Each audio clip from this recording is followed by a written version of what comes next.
कुरान सूरह बकरा में कहता है और तुम अल्लाह की राह में उन लोगों से लड़ो जो तुमसे लड़ते हैं, मगर ज्यादा ना करो कि अल्लाह ज्यादा करने वालों को पसंद नहीं करता। फिर कुरान कहता है उनसे लड़ो, यानी कि कुफार से, मुशरिकीन से, उनसे लड़ो जहाँ भी तुम्हारा उनसे मुकाबला पेश आए, और उन्हें निकालो जहाँ से उन्होंने तुमको निकाला है, इसलिए कि कत्ल अगरचे बुरी बात है मगर फितना कत्ल से भी ज्यादा बुरा है। यहाँ फितने का लफ्ज़ उसी मानी में इस्तेमाल हुआ है जिसमें इंग्लिश का वर्ड परसिक्यूशन इस्तेमाल होता है, यानी किसी गिरोह या शख्स को सिर्फ इस वजह पर जुल्म सितम का निशाना बनाना कि उसने राइजुल वक्त ख्यालात और नज़रियात की जगह कुछ दूसरे ख्यालात और नज़रियात को सच्चा और हक समझ के कबूल कर लिया है, और वो तनकीद और तबलीग के ज़रिए से सोसाइटी के मौजूदा सिस्टम में इस्लाह की कोशिश करता है। आयत जो हम डिस्कस कर रहे हैं इसका मकसद ये है कि बेशक इंसानी खून बहाना बहुत बुरी बात है, लेकिन जब कोई इंसानी गिरोह ज़बरदस्ती अपनी सोच दूसरों पर मुसल्लत करे और लोगों को हक कबूल करने से फोर्सली यानी बिल जबर रोके और इस्लाह की जायज़ और माकूल कोशिशों का मुकाबला दलाइल से करने की बजाय हैवानी ताकत से करने लगे, तो वो कत्ल की बनिस्बत ज़्यादा सख्त बुराई का इर्तिकाब करता है,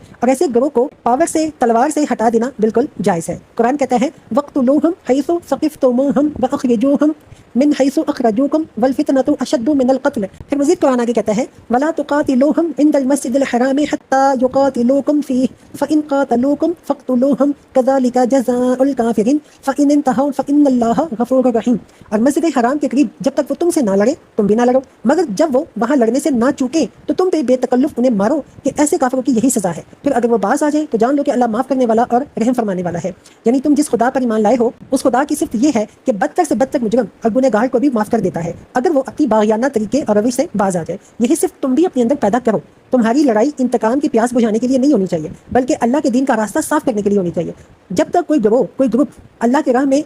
तुम्हारे लिए रुकावटें पैदा करता है, उसी वक्त तक तुम उससे लड़ भी सकते हो। जब वो गिरोह या ग्रुप अल्लाह की राह में तुम्हें तंग करना छोड़ दे, जब वो अपना रवैया बदल दे, तो तुम्हारा हाथ भी फिर उस पर ना उठे।